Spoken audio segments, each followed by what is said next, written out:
So should the Prime Minister inaugurate the new Parliament building or should it be the privilege of the President? That's the controversy dogging New Delhi these days. But South India has an altogether different concern about the goings-on.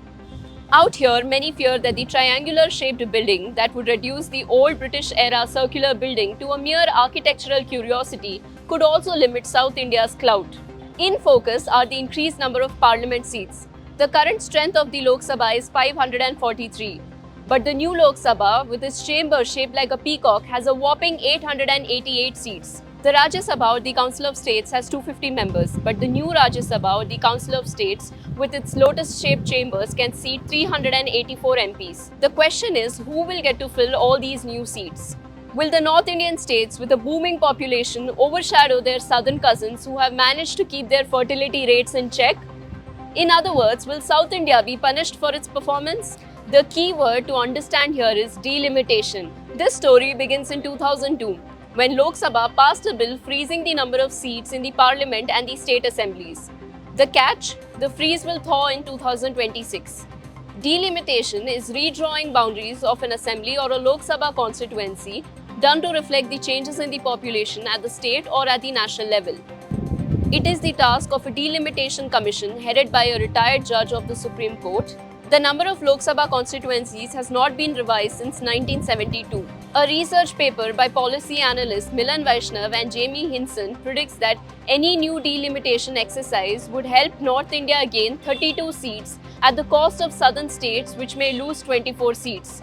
The paper highlights that Uttar Pradesh would alone gain 21 seats, while Tamil Nadu and Kerala could lose 16 seats in total if any delimitation exercise is carried out according to the 2031 census, which is the first schedule after 2026.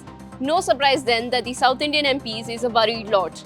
Tamil Nadu MP and DMK leader Kanimoi NVN Somu has previously complained in the parliament that the southern states are being penalized for effectively implementing the family planning programs. John Britta, CPM Rajya Sabha member from Kerala, calls it India's unique perform and perish conundrum.